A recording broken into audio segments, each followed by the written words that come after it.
I have a check here, check on trade people. Really? On the dashboard and living large.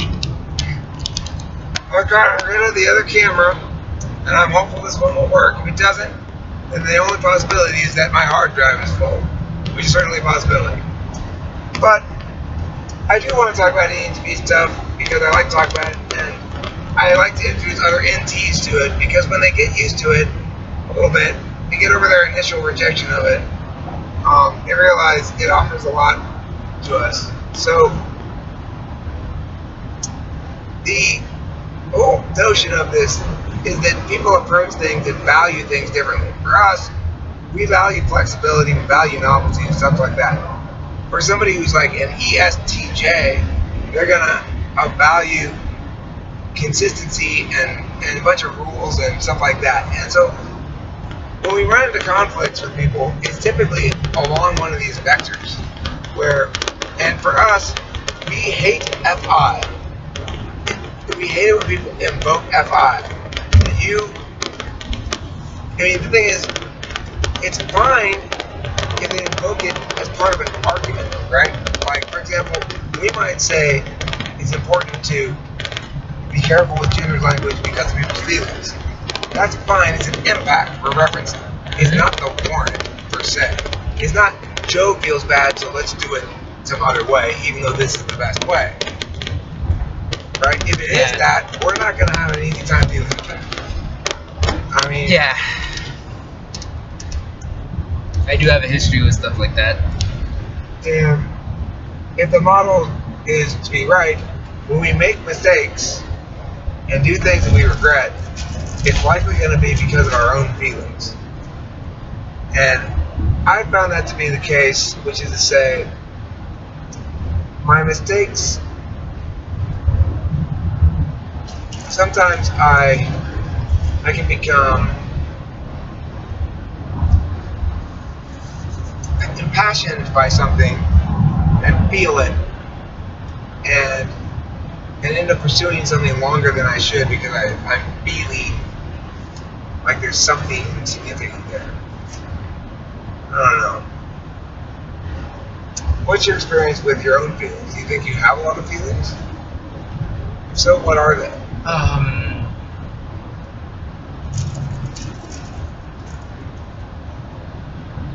I don't think I have a lot of feelings, but the feelings that I do have, I think are very intense.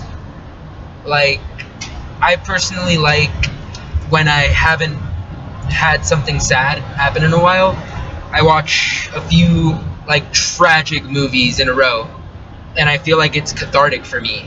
I feel like I'm getting everything that I failed to get out in the past, whatever time period it may have been, in those few hours, and I feel like it's helpful to me because it keeps me from snapping at somebody for something that others might consider insignificant. What's interesting is those aren't your own feelings, right? It's empathy that I'm feeling for the individual. You're feeling feelings that you probably have as well, but you're accessing them through other people's happenings, so to speak. How often do you feel you have strong feelings about? Do you imagine those people in the movie having strong feelings? Sometimes I would say it's maybe 60% how would I react in a situation like this, and 40% that's just a shitty situation in general, and anybody would feel bad in that situation. Like, I would say that my feelings don't really have very much gradients. Like, I don't feel like I really have an emotional middle ground for any specific spectrum of my emotions. Like, I don't think I'm either happy or I'm bored. Or I don't think that I am like just mildly annoyed. Like, I find deep rooted ills in like minor situations, and they attack people's ethics. Yeah, like that's what we do. Like when people say things to me, and I like, they never think about what constituted their sentence, and I immediately latch on to like a specific verb phrase or like an abstract noun that I don't like, and I'll immediately be like, either it's so insignificant to me that I don't think it's worth my time to engage it, or it's so severe that it warrants throwing off my whole day to engage it. I don't think minor alterations are worthwhile. And you just hope that the thought, I could spend my whole day on this. But not in those words. It would never be. If you said those, you'd be like, okay, watch out, I can spend my whole day on this. If you said those words, you'd be like, I could do X, Y, and Z, and then not look what happens after Z. And well, what do I do now? With X and Y, and then you find yourself. Then that's how you get the whole day. Is what I'm saying. When you end up freaking out and doing whatever, it doesn't start out as a plan to freak out. It really doesn't. Sometimes I question whether I am actually doing the plan that I think I have in my head, or if I'm just making a lot of really quick intuitive leaps and just like flying by the seat of my pants, essentially, like just rolling with the punches, or am I actually like sticking to the plan I had originally? Because personally, I play a lot of strategy games, and I am like hyper committed to my particular strategy. I find it very hard to change my strategy if I feel that it goes against what I like to do. Like, if it doesn't go against what I like to do, I am more than willing to switch particular pieces out of my strategy to increase my effectiveness. But I find it very hard to go from, like, for instance, I play Magic. I find it very hard to alternate between playing a control-oriented deck where I am basically just reacting to my opponent, or if I'm playing a hyper-aggressive deck where I'm trying to constantly swing at my opponent regardless of what they do to me. And which do you prefer? I don't really know, because I get bored so easily. I play Magic. I think I referenced earlier that I'm a very dichotomous individual, and it happens like that. Eventually, I get so enamored and so enveloped in one of the particular strategies that it starts to become, I don't know, boring or even unoriginal. Thus, I want to switch to the alternative, which would be the control aspect. I guess that kind of gives a little significance to where I would particularly lean, since I would go from aggressive strategy to defensive strategy. So I guess that kind of answers your earlier question. If somebody were to come up to you and say, hey, here's the strategy you should run. If I think they know what they're talking about, I will listen. If I consider myself more adept at the game, I'll feign interest and probably spark up the conversation about Magic and just... Let's say that you do think they know what they're doing, and you hear their strategy, you think it's really good. Will you just copy it, or will you change it? I would take some of the pieces, but I don't think I would run the exact build, just because... Right, yeah, because why? Because I don't like everything that they like, I guess. Well, yeah, but because why? Meaning, like, why would you want to run somebody else's? Yeah, like, it's not me, I guess. Yeah. I find that game frustrating. I'm not very good at it. Well, if you'd ever like some like games and some lessons, I'd be happy to help you. I would like to play Magic with you and see what you have to say about it, and hear whatever you have to say about strategy. Because I recognize the fact that I'm not very good at that game. I don't know why. Is my love of strategy due to the... I guess it would be N, thought before feeling, and then extroverted thought. Like, I'm thinking about what would work in the particular game. You have introverted thinking. So, whereas extroverted thinking is external possibilities, introverted thinking is conditionality versus causality, is how I like to think of it. In other words, we like to hypothetically test things in our head. Extroverted thinking is about making rules in the external world, make the external world follow a practical logic. Okay. But we are constantly in our head testing ideas with hypotheticals, conditionality, and those sort of things. And so for us, certain kind of strategy games are really good for us, and other kind of strategy games are not so good. Yeah, I don't like strategy games where you can't diversify or like modify the game to your particular qualities. Right. Like that's why I like Magic and Yu-Gi-Oh more than I like chess or checkers. You'd like World of Warcraft. Maybe. I guess I'll It's try not it. that sort of thing. But I don't think. But I get what you're saying, that you can modify You your know, characters you and haven't stuff. played it. You wouldn't know. No, but Delilah, I do understand what it is. It's a massively multiplayer online role-playing game. Which I played Dungeons and Dragons, for God's sake, when I was a Yeah. child. I know very well what it is. I played equivalent games many times.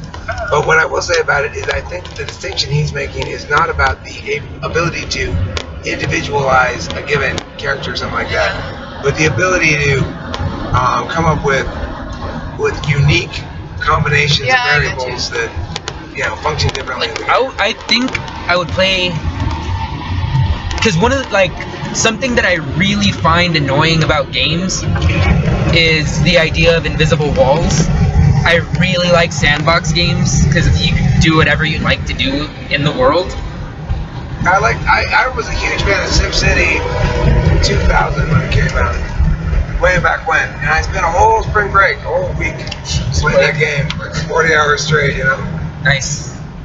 building up cities and so that you put infrastructure in place and stuff like that. I don't know, but I mean, ultimately, I don't really spend a lot of time playing video games anymore, and I think it's because I found something that's more fun, more satisfying, and has actual positive, productive impact that you can sort of measure. Not that video games don't have any positive impact. Yeah. I'm saying it doesn't stick. Yeah. Debate, right? This, No, I'm talking to famous people. yeah, I mean, as far as like a fun thing to do when I'm not working. Oh, okay. Like a hobby. Yeah, but see, that's the thing. I don't want to have hobbies that just function as hobbies. I want them to have multiple functions. Okay. And this has multiple functions because it entertains me talking to people about this kind of stuff. It's exactly what I want to do because I'm an ENTP. And it makes money, and it makes me more like famous, which is really what I want. I want to be as famous as I can possibly be. That's my goal. I don't know why it took me so long in my life to admit that. I always wanted to be famous. I don't know. I think a lot of people want to be famous. I think a lot of people want to be remembered. Same thing. I don't know. I think famous means like a lack of privacy. I don't want people to know who I am. See, the point is, I'm trying to I'm trying to reclaim some words, right? Oh, okay. One of the words I'm trying to reclaim is attention. And I like to say, I do this because I want attention. Mm-hmm. What's wrong with that? Mm-hmm. That's one of my positions. The other one is, my word is famous. I don't want actually celebrities to be called famous. Yeah. I want to steal this word from celebrities, so that if this becomes so well known, that if you call somebody a famous person, people go, wait, do you mean they're a celebrity or that they're a famous person? I like that because that reminds me of like one of the things that I dislike about a lot of people my age is I feel like they're caught up in a lot of superficiality. Like it's more about being seen than having substance, and that really bugs me. Like I really like the idea of substance, Well, like being something. I'd like to think I want a substantive thing. Yeah, I agree that what you want is a substance of fame. And first of all, my number one thing is inclusionary thing, not exclusionary thing. Because I don't like exclusionary shit. I don't like it at all. I just don't like it at all. I don't like hierarchy. I remember early on in the show, before everybody sort of got the gist of what it's supposed to be, somebody came on and said, "Oh, it's an honor to meet you." I was just like, it is not an honor to meet me. I'm some random dude with like 100 subscribers at that point on YouTube. This is ridiculous. And it would be ridiculous even if I had 10 million subscribers on YouTube. Yeah. You should not be honored to meet me. You should be happy to see me. I would love for that. I share that exact same sentiment. I want you to be happy to see me. I want you to want to come up and talk to me. I want you to say, can I take a picture with you? And me say, fuck yeah, let's take some pictures. Let's make a video right now. Like, I think it's the distinction between appreciation and veneration. I really like appreciation, but I despise the idea of veneration. The words exist to make that distinction. That is right on the money. That's great. That's the easy B thing. Oh, and here are the two perfect words for it. Well, like you said, I also, since I was young, I felt that my facility with words was my distinguishing trait. So I accentuated it. I made sure that I learned as much as I could about language. I think it also like heavily influences my debating because I am really oriented toward language arguments. You like discourse arguments? I like them too. I like discourse, and I like one of the things that I'm huge on is running like grammar and like functionality. Like, is your interpretation or your definition still a sentence on your world? If they are no longer a sentence, I don't see how what you're arguing makes any sense. Well, I think tie that in with a theory of truth, right? Because there's I think a good question to ask in the policy round is, based on which of the following three theories of truth are you making your claims? Is it, truth bearer, truth carrier? Is it primitivist? Or is it, and there's like a third one that's, well, I guess you'd call it consensus. So like consensus is about symbols, which is what I basically think. It's what people agree on. Yeah, well, it's that we're missing the point when we think that a statement is true because it's like, oh, well, you're wearing a white shirt. What color? Is that right? Yellow. Yellow. All right, you're wearing a yellow shirt. It's true not because your shirt's actually yellow, but because we all agree it's yellow. It's not even that. It's true because you know that I intend to accurately describe your shirt. It's about my intention, and you verify that the perceived intention of me is equal to the perceived meaning of the symbols I used. So if I were to say, something in a sarcastic tone, you would understand that it's not meant what the symbols mean, right? Because that's the thing that people neglect to put into play when you're talking about truth value statements. Is the intention of the speaker is actually the only thing we use to evaluate the truth. That's true, because that's how I feel about charity. If your intention is not the betterment of humanity, but the appearance of evil exists. Evil exists? This is stopped. Oh no, it's not. I don't believe so.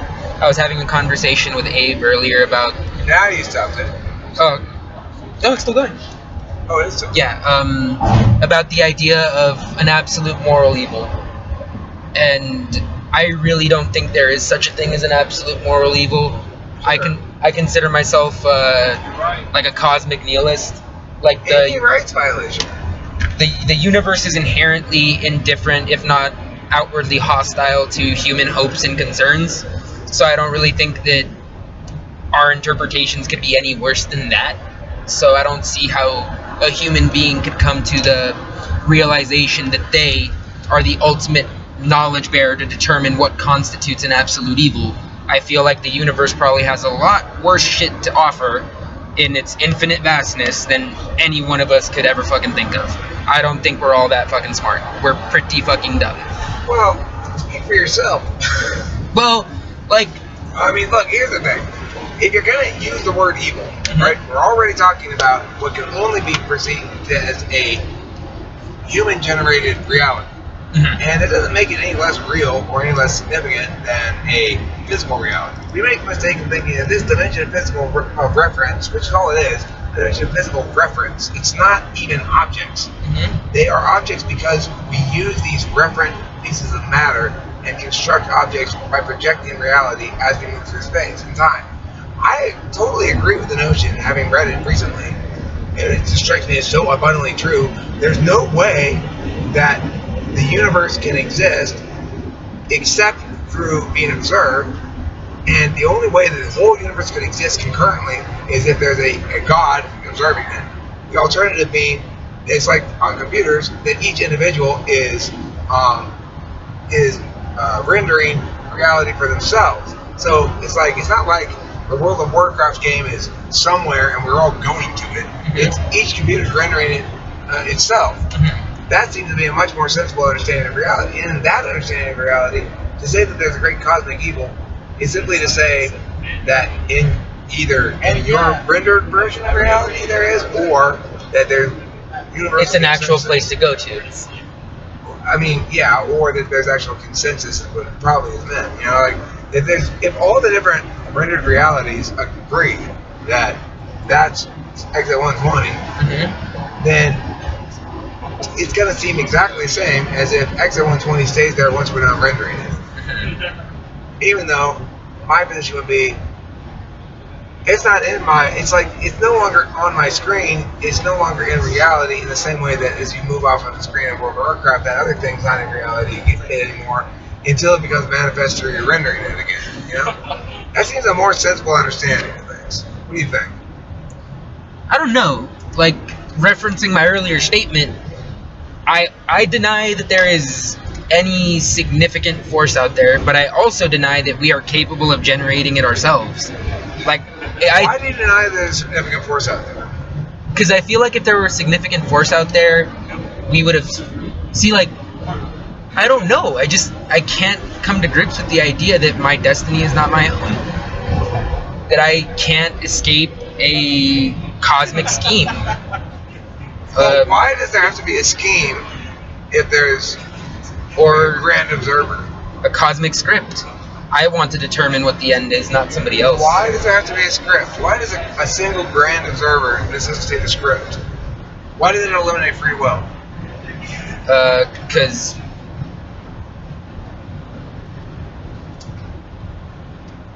I don't think if something has the power to literally change the world around me, I have the ability to determine my own course of action anymore.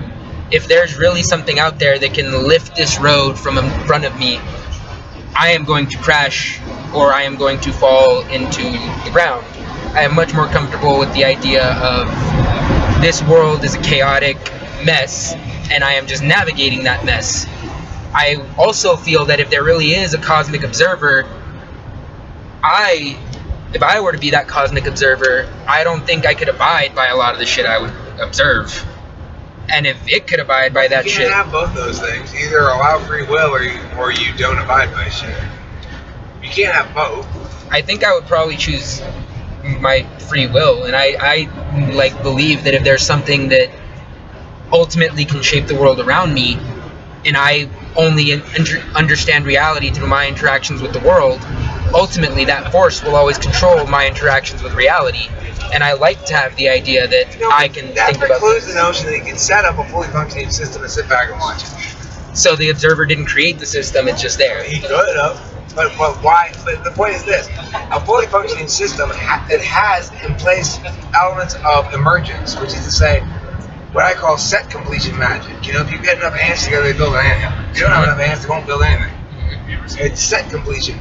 And the emergent function of a bunch of ants together is an anthill. There's no individual directing its course. It is a chaotic system in the sense that each individual ant is motivated by its own interests. And yet together they somehow build that thing. And they build it no matter what. You know, it's like they don't sometimes build it when they get along and sometimes not build it. Same thing with humanity. Civilization manifests, whether like it or not. And there's no getting around the anthill. If you have sentience, if you have consciousness, if you have free will, it's just gonna get done, right? So it would seem to me then that such a system would allow individuals to have real free will while also making them necessarily constrained by the free will of others. I guess another thing that keeps me from accepting that perspective is if there really is an observer and I don't like the idea of things not having purpose, then if that observer has no purpose, I don't like the idea of the observer. Well, what do you think about the notion of the observer providing purpose and the issue of the observer's purpose being a circular one, namely the observer's purpose is to provide his purpose? So I couldn't.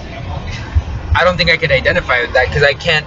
Like a snake eating its own tail, I can't. I don't like that idea. It doesn't do anything logical. Yeah, it's not. It doesn't make sense to me. All right. Well, can you conceive of the observer having a purpose that you are not aware of and still be able to take advantage of the notion that the observer provides purpose to us? Okay, so that there is a purpose to the observer, just one that I can't understand. And that we won't ever be able to understand because if we could, he'd no longer be the observer; he'd be the observed. I don't like that because I personally identify with the idea of deicide. I like the idea of being able to assume the mantle of all knowledge. I don't think that that's. I think that that's like when I say that we are all. I guess that makes me a primitivist because when I say that all of us are pretty dumb, I don't mean that we are permanently locked into that state of ignorance. I think that hopefully, I believe eventually that we as a society will ascend to a mantle of what you would call an observer. If we did, would you imagine us making a world like this? I would hope not.